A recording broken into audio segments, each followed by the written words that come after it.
সুপ্রিয় দর্শক, আসসালামু আলাইকুম। শুভ সকাল বলতে পারছি না, কারণ সকাল থেকে পেরিয়ে এখন আমরা দুপুরের দিকে যাচ্ছি। বৈদ্যুতিক কারণে আমাদের এবং বৃষ্টির কারণে অনুষ্ঠানটা একটু পিছিয়ে করতে হলো। প্রতিদিনের সকালের অনুষ্ঠানই আহ সংবাদ শিরোনাম দেখার সাদর আমন্ত্রণ জানাচ্ছি। আমি মাহবুবুল আলম মিলন। আজকে খবর বিশ্লেষণে আছেন অধ্যাপক মোহাম্মদ আব্দুল লতিফ। লতিফ ভাই, আপনাকে স্বাগত জানাচ্ছি। ধন্যবাদ মিলন ভাই। একজন উদ্যোক্তা, বই ব্যবসায়ী, তারপরে লেখক, অনেক বিশেষণ আছে লতিফ ভাই। সুন্দর বিশ্লেষণ করেন লতিফ ভাই, আপনাকে আবারও স্বাগত। প্রিয় দর্শক, অনুষ্ঠানটির আজকে যার সৌজন্যে অনুষ্ঠিত হচ্ছে পিআইন এগ্রো ফার্ম অ্যান্ড প্রোডাক্টস, গোয়েনঘাটের একটি প্রতিষ্ঠান, কৃষি পণ্য উৎপাদনের একটি প্রতিষ্ঠান। এর উদ্যোক্তা বা প্রতিষ্ঠাতা রোটারিয়ান এম এ রহিম ভাইকে আমরা কৃতজ্ঞতা জানিয়ে অনুষ্ঠান শুরু করছি। সার্বিক পরিকল্পনা আছেন শেখ নুরুল ইসলাম। আজকেও যথারীতি তিনটি পত্রিকা আমাদের স্টুডিওতে এসছে। জাতীয় পত্রিকা, মানব জমিন, সিলেটের স্থানীয় দৈনিক, সিলেটের ডাক এবং উত্তর পূর্ব। তিনটি পত্রিকারই আমি সংবাদ শিরোনাম পড়ব। অধ্যাপক লতিফ সাহেবের কাছ থেকে আমরা বিশ্লেষণ শুনবো ইনশাআল্লাহ। হাতে নিচ্ছি জাতীয় পত্রিকা। পড়ার আগে আজকে দিন তারিখটি জানিয়ে দিচ্ছি। আজ বুধবার 29 এপ্রিল 2026, 16 বৈশাখ 1433 বঙ্গাব্দ, 10ই জিলকদ 1447 হিজরি। প্রথমেই আশার আলোর খবর। বিদ্যুতের নতুন যুগে বাংলাদেশ, রূপপুর পারমাণবিক বিদ্যুৎ কেন্দ্রে জ্বালানি লোডিং শুরু। গণভোটের প্রচারে বাংলাদেশ, ব্যাংকের টাকা নানা প্রশ্ন। অর্থনীতি রিপোর্টার্স। গত ত্রয়োদশ জাতীয় সংসদ নির্বাচনের সঙ্গে অনুষ্ঠিত গণভোট, হ্যাঁ ভোটের পক্ষে প্রচার চালানোর জন্য বাংলাদেশ ব্যাংক 1 কোটি টাকা অনুদান পেয়েছিল। সেটার উপরে একটি প্রতিবেদন করা হয়েছে। রাষ্ট্রে ন্যায় শাসন প্রতিষ্ঠার বিকল্প নেই, প্রধানমন্ত্রী। ভবিষ্যতে নির্বাচন প্রক্রিয়া স্বচ্ছ করতে ইইউর 19 সুপারিশ। ফজলুর রহমানের বক্তব্য ঘিরে সংসদে উত্তাপ। এই ছিল প্রথম পৃষ্ঠা। মানব জমিনের শেষ পৃষ্ঠায় কাস্টমস কর্মকর্তা খুন, আদালতে 4 আসামির স্বীকারোক্তি। কুমিল্লার কাস্টমস কর্মকর্তা কথা বলা হয়েছে এখানে। শীঘ্রই ভারতের ভিসা সংক্রান্ত বিষয়ে ইতিবাচক পরিবর্তন আসবে, পররাষ্ট্রমন্ত্রী। বাংলাদেশের সঙ্গে যুক্তরাষ্ট্রের কোনো গোপন চুক্তি হয়নি। বাংলাদেশের সঙ্গে কোনো গোপন চুক্তি হয়নি বলে জানিয়েছেন ঢাকার নিযুক্ত মার্কিন রাষ্ট্রদূত ব্রেন্ট্রি। বৃষ্টিতে অচল নগর বন্দরী। এটা চিটাগংয়ের কথা দেখানো হয়েছে পত্রিকায়, যে রিস্কাগুলো প্রায় ডুবো অবস্থায় আছে। এটা কিন্তু শুধু চিটাগং না, বাংলাদেশের আমাদের সিলেটেও কিন্তু অনেক অঞ্চল কিন্তু এরকম প্লাবিত হয়েছে। সিলেটে যুবক নিঃস্ব, প্রতারণার নতুন ফাঁদ টেলিগ্রামে। সিলেট থেকে ভার্চুয়াল মিডিয়া টেলিগ্রাম প্রতারণার নতুন ফাঁদ পেতেছে ভয়ঙ্কর প্রতারক চক্র। তারা ছড়িয়ে ছিটিয়ে আছে দেশ জুড়ে। অ্যাপের মাধ্যমে যোগাযোগ করে অনলাইনে ট্রেডিং ব্যবসা করতেছে। এখানে সিলেটের এক যুবক 20 লক্ষ টাকা দিয়ে সে আর কুল কিনারা পাচ্ছে না। এখানে আরেকটি খবর, পশ্চিমবঙ্গে শেষ দফা নির্বাচন আজ, প্রত্যাবর্তন না পরিবর্তন, প্রশ্নবোধক চিহ্ন এঁকেছে। হামির উপসর্গে আরো 9 শিশুর মৃত্যু। শুরু করেছিলাম বিদ্যুৎ দিয়ে, মৃত্যু দিয়ে শেষ করলাম। আসছে অতীতের কাছে খবর বিশ্লেষণে। বিদ্যুতের নতুন যুগে বাংলাদেশ। ধন্যবাদ। একটা বিশেষ খবর আজকে এটার জন্য। আসলে বাংলাদেশের সমস্যাটা কি? বাংলাদেশের মূল সমস্যাটা হচ্ছে আমাদের পথের বাধা হচ্ছে বিদ্যুৎ নিয়ে আমরা এই সমস্যাটা 71 থেকে আজ পর্যন্ত কিন্তু সমাধান করতে পারিনি। কারণ হচ্ছে দূরদর্শী চিন্তাধারার অভাব। তবে অনেক এগিয়ে গেছে, অনেক অভাব। 2001 থেকে 2006 পর্যন্ত এই সময়টা ছিল প্রায় অন্ধকার। হ্যাঁ, অর্ধেক বিদ্যুৎ উৎপাদন হয় নাই। প্রয়োজনের থেকে অর্ধেকের চেয়ে কম বিদ্যুৎ উৎপাদিত হয়েছে। অর্থাৎ আমরা 50% সময় ছিলাম লোড শেডিং এর মধ্যে। এই সময়টা তৈরি করেছিল পরবর্তী সরকার চেঞ্জ হওয়ার পরে শেখ হাসিনার যে নেতৃত্ব, স্বৈরাচারী নেতৃত্ব, কিন্তু নেতৃত্বের মধ্যে একটা মানে ইতিবাচক দিক হচ্ছে যে বিদ্যুতের একটা সমাধান, সাথে সাথে একটা সমাধান আসছিল কুইক রেন্টালে। এত তাড়াতাড়ি এই সমাধান আর কোথাও আসে না। এখন প্রশ্ন আসে, আমাদের অর্থনীতিবিদ যেটা বলেন যে এই কুইক রেন্টাল আমাদের ইকোনমি নষ্ট করে ফেলছে। এইটা আসলে কিভাবে ক্যালকুলেশন করেন আমি জানি না, কিন্তু আমি যতটুকু বুঝি, আমি একজন বিজনেসের ছাত্র, বিজনেস শিক্ষক হিসাবে যতটুকু বুঝি, যে বিদ্যুৎ হচ্ছে একটা উৎপাদনের ফ্যাক্টর, এর মাল্টি ডাইমেনশনাল ইফেক্ট আছে। বিদ্যুৎ দিয়ে অনেক কিছু হয়, অনেক কিছু হয়, বিদ্যুৎ ছাড়া কিছু চলে না। শেষ সবকিছু হ্যাঁ, সবকিছু হয় বিদ্যুৎ দিয়ে। এখন যে ভ্যালু অ্যাড করে বিদ্যুৎ, সেই ভ্যালু অ্যাড অনেক বেশি। আমার মনে পড়ে মিলন ভাই, আমি 2003-এ একটা ঢাকা বিশ্ববিদ্যালয়ে একজন শিক্ষকের ক্লাস করছিলাম। তো ক্লাসে প্রশ্ন আসছিল যে একজন ঋণ খেলাপির কথা আসছিল, যে এই ঋণ খেলাপি বাংলাদেশে সারা টাকা নিয়ে যাচ্ছে ইত্যাদি ইত্যাদি। ওই স্যার বলছিলেন যে আপনারা ক্যালকুলেশন এক সাইডে করেন, অন্য সাইড দেখেন। এই লোকটা কত লোককে চাকরি দিয়েছে এটা হিসাব করেছেন আপনি? সরকারি চাকরিতে যারা আছে তারা যে একটা পুনর্বাসন চক্রের মধ্যে আছে এবং কি পরিমাণ সরকারি চাকরিজীবীদের টাকা যাচ্ছে, এই লোকদের যদি সরকার যদি বেতন দিত তাহলে কত টাকা দিত, আর ব্যাংক কত টাকা পাবে? হ্যাঁ, এটা একটা ক্যালকুলেশন দরকার। যাই হোক, আমরা এর পক্ষে না, আমরা যে জিনিসটা বলতে চাচ্ছি সেটা হচ্ছে যে যুগের প্রয়োজনে পারমাণবিক চুল্লি ছিল এসেনশিয়াল, এবং স্বৈরাচার সরকার হলে প্রত্যেকটা ডিক্টেটর হ্যান্ডবুক বইটা পড়লে আপনারা দেখবেন প্রত্যেকটা ডিক্টেটর কিন্তু অনেক ভালো ভালো চিন্তা করে। হ্যাঁ, খারাপ চিন্তাও তার মধ্যে থাকে, ভালো চিন্তাও থাকে। তখন অন্যকে কিছু বাধা দিতে পারে, ভালো চিন্তাও থাকে। আপনি দেখেন আইয়ুব খানের সময় যা হয়েছে, পরবর্তী সময়ে আর কি এরকম কিছু হয় নাই। বাংলাদেশে এরশাদের আমলে এরশাদও ডিক্টেটর ছিল, ডিক্টেটরের আমলে অনেক কিছু হয়। পরবর্তী শেখ হাসিনার ডিক্টেটরশিপে অনেক কাজ হয়েছে। হ্যাঁ, এই শেখ হাসিনার যে প্ল্যানটা, চিন্তাটা, দূরদর্শী প্ল্যানটা, তার মধ্যে একটা ছিল পারমাণবিক চুল্লি। পারমাণবিক চুল্লি নিয়ে তখন কিন্তু আমাদের একটা বিরূপ প্রতিক্রিয়া ছিল। ওই সোভিয়েত ইউনিয়নের যে একটা ভীতির, একটা ভীতি ছিল। এই ভীতিটা যে টেকনোলজি যে ডেভেলপ করেছে এইটা আমরা ক্যালকুলেশন করি নাই। তখন সারা দেশ জুড়ে দীক্ষা ছিল যে এটা আমাদের জন্য মরণ ফাঁদ হয়ে যাবে, বা ক্ষতি করে। আমরা আশা করব এই চুল্লিটা ভালোভাবে চলবে, আল্লাহ তাআলা যাতে আমাদেরকে নিরাপদে রাখে এবং চুল্লি থেকে আমরা 10% বিদ্যুৎ পাবো। 10% বিদ্যুৎ একটা বিশাল বিষয়, এবং আমাদের বিদ্যুতের ক্ষেত্রে একটা বিরাট ইতিবাচক দিক আসবে। হ্যাঁ, এবং এই জিনিসটা ইম্পর্টেন্ট। রাষ্ট্র ক্ষমতায় যারা থাকবে তারা দূরদর্শী মিশনারি দৃষ্টি দিয়ে দেখবে। মিশনারি দৃষ্টি হচ্ছে ভবিষ্যতের দৃষ্টি দিয়ে দেখা। এখন আমাদের চিন্তা করতে হবে আমরা কিভাবে দেখছি। আমরা যদি 7টায় মার্কেট প্লেস বন্ধ করে দেই আমাদের কি হচ্ছে, আমরা যদি বিদ্যুতের লোডশেডিং করি আমাদের কি হচ্ছে, এটা আমাদের চিন্তা করা দরকার। এটা মিশনারি কিনা এটা আমাদের চিন্তা করা দরকার। আমরা আসলে দলমত নির্বিশেষে আমাদের আসলে চিন্তা করা দরকার।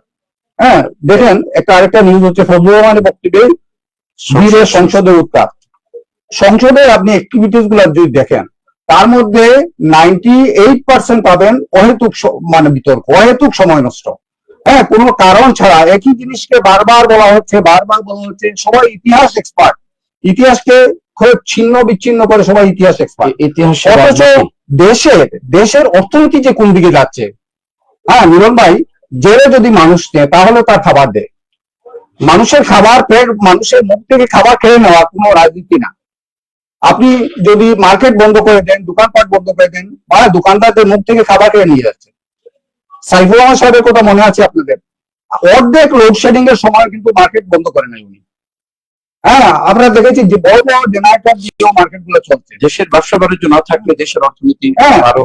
এখন যে সিদ্ধান্ত গুলো হচ্ছে, এখন যে মন্ত্রিপরিষদ যে সিদ্ধান্ত নিচ্ছে, এইগুলো মন্ত্রিপরিষদ এইগুলো অ্যানালাইসিস করা দরকার। সাইফুল রহমান থেকে অর্থনীতি আর বোঝার লোক কি আছে কেউ? হ্যাঁ, উনি কোনো জিনিসই বন্ধ করে নাই, সব জিনিসই চালিয়েছে, প্রত্যেকে যার যার মতো চলেছে। ইলেকট্রিসিটি রাই কেরোসিনে কুপি জ্বালিয়ে দোকানপাট করেছে, কিন্তু আজকে কেন দোকানপাট আপনি বন্ধ করবেন? এটা কোন ধরনের কথা? এটা আপনাদের চিন্তা করা দরকার। সুন্দর একটি উদাহরণ দিয়েছেন আপনি। ইলেকট্রিসিটি না জ্বালিয়ে যার যার নিজস্ব মতো চলবে। আপনি দিতে পারেন না পারেন সেটা ভিন্ন কথা, কিন্তু আপনি পুলিশ দিয়ে দোকানপাট বন্ধ করাবেন কেন? দোকান থেকে মানুষ ধরে নিয়ে যাবেন কেন? এটা কোন ধরনের বিচার হলো? হ্যাঁ, এই দেশ কি এই জন্য এই যে ফুটপাতে যে কোটি কোটি লোক, আপনি সরকারি চাকরি কতজনকে চাকরি দিচ্ছেন, কিন্তু ফুটপাতে কোটি কোটি লোক ব্যবসা বাণিজ্য করছে, তাদের সংসার চালাচ্ছে। এদের পেটে রাতি দেওয়ার অধিকার কে আপনাদের দিয়েছে? আপনাদের কার্ডবার কি মানুষকে সেভ করতে পারবে? কয় টাকা দেন মানুষকে, আর মানুষের কয় টাকা লাগে এটা চিন্তা করবেন? এই দেশ কিন্তু কোনো পুনর্বাসন কেন্দ্র না, একটা প্রোডাকশন ইউনিয়ন। দেশে প্রোডাকশন হবে, মানুষ চলবে। বৃষ্টিতে অচল বন্ধন হবে। এই সমস্যা আর সমাধানযোগ্য না। যেমন বাংলাদেশে কিছু সমস্যা আছে, বিদ্যুৎ, এটা মনে হচ্ছিল সমাধানযোগ্য না। পারমাণবিক চুল্লি হয়েছে, কিছুটা 10% হয়তো সমাধান হবে। আরেকটা সমস্যা হচ্ছে ট্রাফিক প্রবলেম, এটা যুগ যুগ ধরে মনে হচ্ছে সমাধানযোগ্য না। আমি একটা আর্টিকেলে পড়েছিলাম যে একজন ফরাসি সাংবাদিক ঢাকার গুলিস্তানে এসে বলছিল, আমি জীবনে আল্লাহকে বিশ্বাস করি না, এই প্রথম আল্লাহকে বিশ্বাস করলাম। এর কারণ হচ্ছে আল্লাহ যদি না থাকে তাহলে গুলিস্তানে এই যে গাড়িগুলা চলছে এগুলো কে চালায়? হ্যাঁ, মানুষকে দিয়ে চালায়, কিন্তু হ্যাঁ, আল্লাহ চালিয়ে কিন্তু আল্লাহ চালাচ্ছে, না হলে সব মানুষ তো মরে যাওয়ার কথা। এই হচ্ছে বিষয়। আমার ছেলে দেখলাম ওই দিন আমেরিকায় একটা লাইট ইগনোর করেছিল বলে তাকে $100 জরিমানা করা, সাথে সাথে স্পট জরিমানা হয়েছে। আমাদের মানে আইন শৃঙ্খলা পরিস্থিতি এত খারাপ, ট্রাফিক প্রবলেম গুলা সলভ হচ্ছে না। এটা সলভ করা এইরকম একই সমস্যা হচ্ছে বৃষ্টিতে অচল। বৃষ্টি আসলে প্রত্যেকটা শহর অচল হয়ে যায়। ড্রেনেজ ব্যবস্থা। হ্যাঁ, এই যে আমাদের ইঞ্জিনিয়াররা আছেন, এই যে মানে যেগুলো আছেন, এই প্ল্যানগুলা কিভাবে করেন, ডেভেলপমেন্ট প্ল্যানগুলা কিভাবে করেন যেখানে বৃষ্টির পানিতে ঢুকে যাবে? এটা কি অসমানযোগ্য? মানুষ মঙ্গল করে যাচ্ছে, এলন মাস্ক বলতেছে মঙ্গল করে মানুষ নিয়ে যাবে, এই যুগে এসে আপনি বৃষ্টিতে অচল হয়ে যাচ্ছে নগরী, এটা কি বিশ্বাসযোগ্য? এই সমস্যাগুলো দয়া করে চিন্তা করেন। এগুলা সংসদে যেগুলো কথাবার্তা বলেন এগুলো একবারে আননেসেসারি, এই দেশে মানুষের কোনো কাজে লাগে না। আপনারা মানুষের যে সমস্যা, এই দেখেন তলিয়ে যাচ্ছে হাওরের দান। সংসদে কি এই যে সুনামগঞ্জের লোকজন আছে কেউ কি কথা বলেছে? কেউ তো কথা বলে নাই।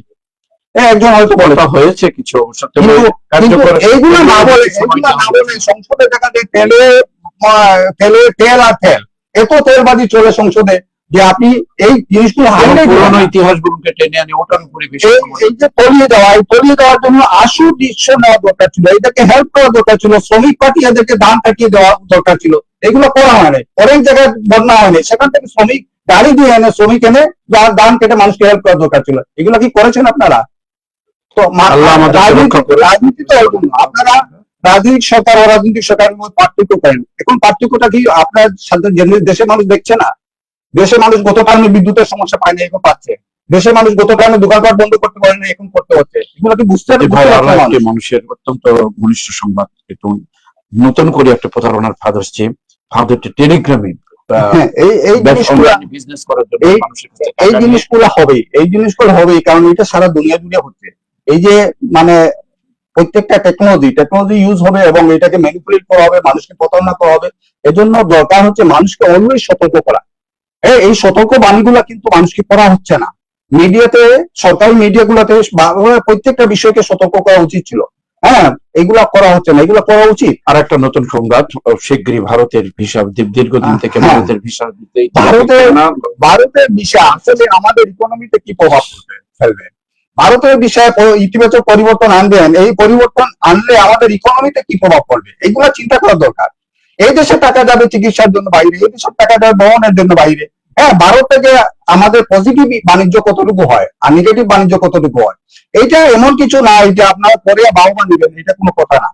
বরঞ্চ দেশে যদি আপনি ক্যাপাসিটি বিল্ড আপ করেন, আপনার চিকিৎসা পদ্ধতি ভালো করেন, আপনার শিক্ষা পদ্ধতি ভালো করেন, দেশ থেকে মানুষকে বিদেশে যেতে না হয় শিক্ষার জন্য, চিকিৎসার জন্য, চাকরির জন্য, তখন সেটা হচ্ছে পজিটিভ। হ্যাঁ, দেশের নেতৃত্ব ভিসা সংক্রান্ত যে জটিলতা গুলা এগুলা দূর হোক, এটা ঠিক আছে, কিন্তু এইটা আসলে এমন কোনো ইম্পর্টেন্ট বিষয় না, এগুলোকে হাইলাইট করা উচিত না। আপনারা দেশের ক্যাপাসিটি বিল্ড আপ করেন। হ্যাঁ, এই দেশে যাতে মানুষ আসে, মানুষ যাতে বিচার জন্য ইতিবাচক এই পরিবর্তন চায়, এই জিনিসটাই করে। আমরা শেষ করে নেই জাতীয় পত্রিকা, আসছি সিলেটের স্থানীয় দৈনিকে। সিলেটের প্রথম যেটা স্থানীয় দৈনিক পড়বো, সিলেটের ডাক। সিলেটের ডাকেও আবারও, যেহেতু সিলেটের খবর একটু আবারও পড়ে শোনাচ্ছি, জাতীয় পত্রিকা এসছে, তারপরও তলিয়ে গেছে সুনামগঞ্জের হাওরের পাকা ধান, কৃষকের আহাজারি। বানিয়াচঙ্গে ভারী বর্ষণে ডুবলো পাকা ধান, জগন্নাথপুরে নলুয়ার হাওরে চোখের সামনে তলিয়ে গেল। তিনটি খবরই হচ্ছে আমাদের জন্য অত্যন্ত হতাশাব্যঞ্জক খবর। একীভূত শিক্ষাক্রম ও মূল্যায়ন ব্যবস্থা প্রস্তাব ডিসিদেরকে নিয়ে টাকা করে সব শিক্ষাক্রমকে একীভূত করার একটি প্রস্তাব এসছে। 1000 থেকে 500 টাকার নোটের লেনদেন নিয়ে সতর্ক জারি। সামনে এসছে ঈদের সময় এরকম কিন্তু এই নোট জালিয়াতি একটা বেশি হয়, এই জন্য অ্যালার্টমেন্ট খবর। মাননীয় প্রধানমন্ত্রী সমীপে গত জানুয়ারি মাসে সিলেট সফরকালে তরুণদের সাথে বর্তমান মাননীয় প্রধানমন্ত্রী তারেক রহমানের মন্তব্যময় সভা। এই ছিল প্রথম পৃষ্ঠা প্রথম অংশ। শেষ অংশের দিকে সংসদে ফজলুর রহমান করা মন্তব্যে ক্ষোভ প্রকাশ জামাতের আমিরের, যেটা আগের পত্রিকা আমরা পড়েছি। অসহায়কে বিনামূল্যে আইনি সহায়তার উদ্দেশ্য লিগ্যাল এইড প্রতিষ্ঠিত। জাতীয় আইনগত সহায়তা দিবস উপলক্ষে আলোচনা সভায় বক্তারা। ঢাকায় গুলিতে নিহত শীর্ষ সন্ত্রাসী টিটন। সিলেটে প্রধানমন্ত্রী তারেক রহমানের আগমনে বরণ করতে প্রস্তুত মহানগর বিএনপি। সুরমা নদীর উন্নয়ন প্রকল্প পরিদর্শনে সিসিক প্রশাসক। সৌন্দর্য বর্ধনের মাধ্যমে সিলেটকে আকর্ষণীয় নগরী হিসেবে গড়তে চায়। সিলেটের শিক্ষা বোর্ডে এইচএসসি ইংরেজি দ্বিতীয় পত্রের বহিষ্কার। 2, চুনারুঘাটে বজ্রপাতে এসএসসি পরীক্ষার্থীর মৃত্যু। শেষ পৃষ্ঠা সিলেটের ডাক। সাদা পাথর সাহারফিন টিলা সহ সিলেটের 6 এলাকাকে ইসিএ ঘোষণার উদ্যোগ। সংসদ গ্যালারির নামকরণ ও 7 বিশ্বের নামে মূল ফটকে এমএজি ওসমানী। দিনটি ছিল স্বপ্নের। সুনামগঞ্জ শিশু নিবাসের ছবি সহ খবরটি এসছে।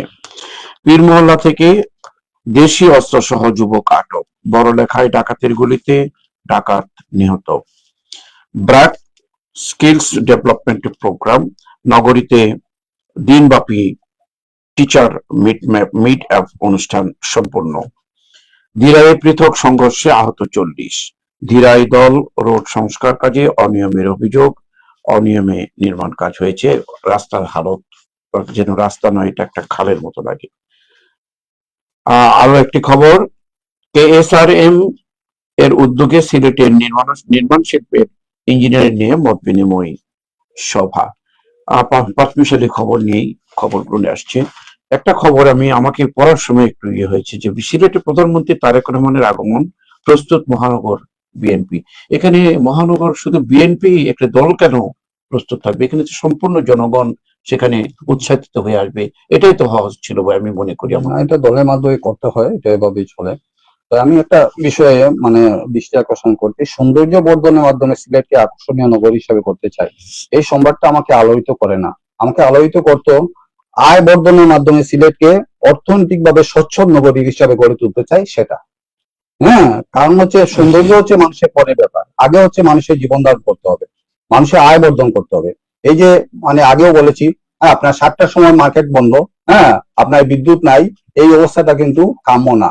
সিলেটকে যদি বলেন আপনি কন্টিনিউয়াস বিদ্যুৎ প্রবাহ দিবেন, তাহলে এইটাই হচ্ছে কাম্য। আমি আপনার সাথে একটু মত পোষণ করি, এইভাবে বলি, সৌন্দর্য বৃদ্ধি হয় তখন যখন মানুষের পেটে ভাত থাকে। কিন্তু এখন যে অবস্থা চলছে এই অবস্থায় এই ধরনের মানুষ দুর্ভিক্ষের মুখোমুখি, এটা প্রশাসক মহোদয়ের এটা মাথায় রাখা উচিত। মানুষ দুর্ভিক্ষের মুখোমুখি এবং আমাদের মহান নেতা সাইফুর রহমান সাহেব এই জিনিসগুলো করেন নাই। আপনারা এখান থেকে দয়া করে ফিরে আসেন। 100% সৌন্দর্যের দরকার আছে, সৌন্দর্যটা পরে, এই জিনিসটা এই মুহূর্তে এই মুহূর্তে সৌন্দর্য না। আপনার ওই যে একটা কার্টুনের কথা মনে পড়ছে, তখন রিগান আসবেন ইন্ডিয়াতে, তো ইন্দিরা গান্ধী নিয়ে একটা কার্টুন হয়েছে। ইন্দিরা গান্ধী বলতেছে ডু ইউ কিস মি, তো রিগান বলতেছে it is not time for sex. প্রত্যেকটা জিনিসের একটা সময় আছে, এই সময়টা হচ্ছে বেছে নিতে হবে। এই যে তলিয়ে গেছে সুনামুতে আমাদের পাকা ধান, এই বিষয়গুলো নিয়ে আমি বলি যে এই ঘটনাগুলোর মধ্যে আজকে সৌন্দর্য বৃদ্ধির সাথে কোন মিলে যায়। এই ঘটনাগুলোতে আপনি দেখেন সেনাবাহিনী, তারপর হচ্ছে আমাদের পুলিশের আরেকটা কি আনসার বাহিনী, যেগুলো কোনো কাজে লাগে না, কোনো জাতীয় প্রয়োজনে কাজে লাগে। এরপরে বিভিন্ন এলাকা আছে, কোনো এলাকায় ধান কাটা শুরু হয় নাই, তখন দরকার ছিল একটা সমন্বিত প্রক্রিয়া। ওইসব এলাকা থেকে লোক নিয়ে এসে ধান কেটে মানুষকে ধান গুলা ঘরে পৌঁছে দেওয়া। যেহেতু আজকে 2 দিন 3 দিন থেকে খবর পাওয়া যাচ্ছে ধান পানি পাচ্ছে, ধান নষ্ট হয়ে যাবে, সেই সময় এই সময়টাকে এই কাজে লাগানো যেত। ধানগুলা নষ্ট হওয়াতে কি লাভ হলো? এইটা নিয়ে সংসদ উত্তপ্ত হওয়া উচিত ছিল না, সংসদ আপনার ইতিহাস নিয়ে উত্তপ্ত হওয়া উচিত ছিল? এগুলো চিন্তা করার বিষয়। সংসদে টাকা যাচ্ছে জনগণের, কিন্তু আমরা কি বলছি, সরকারি দল বিরোধী দল উভয় দলকে বলছি, আপনারা দয়া করে সাবজেক্টিভ না বাদ দিয়ে অবজেক্টিভ হন, অবজেক্টিভ ওরিয়েন্টেড কথাবার্তা বলেন। এরপর দেখেন একীভূত শিক্ষাক্রম মূল্যায়ন ব্যবস্থা প্রস্তাব দিচ্ছি। শিক্ষাক্রমের মূল সমস্যা হচ্ছে শিক্ষকদের কোয়ালিটি। এখানে একীভূত আর মূল্যায়ন ব্যবস্থা, এগুলোর ব্যবস্থা তো অনেক হলো ভাই, অনেক ধরনের বিনিপিক বানিয়ে অনেক ধরনের পরীক্ষা নিরীক্ষা করা হলো। এই যে গতটা 3-4টা সিস্টেম চালু করা হলো, কিন্তু এগুলো আলটিমেটলি কোনো লাভ? যে কোনো সিস্টেমকে আপনি যদি ধরে রাখতে হয়, শিক্ষকদের ট্রেনিং দরকার। দয়া করে মাননীয় ডিসিদের মাথায় এগুলো আসা উচিত, শিক্ষকদের ট্রেনিং, শিক্ষকদের পরীক্ষা, এগুলো চালু হবে। সময়ের জন্য শেষ পৃষ্ঠায় কিছু খবর শেষ পৃষ্ঠার খবরের মধ্যে দেখেন কি আছে যেন, এই যে ব্র্যাক স্কিল ডেভেলপমেন্ট প্রোগ্রাম, এটা একটা প্রশংসনীয় জিনিস। এই স্কিল ডেভেলপমেন্ট প্রত্যেকটা জায়গায় হওয়া উচিত। টিচারদের সাথে একটা মিট প্রোগ্রাম হয়েছে, কিন্তু অনেক সময় দেখা যায় এগুলো হচ্ছে আনুষ্ঠানিকতার খাতিরে আনুষ্ঠানিকতা, সেটা না বাদ দিয়ে ট্রেনিংটা যাতে পারপসিভ হয়, ট্রেনিং যাতে ফ্রুটফুল হয়, ট্রেনিং এর রেজাল্ট যাতে আসে, এই জিনিসগুলো আমাদের দেখা উচিত।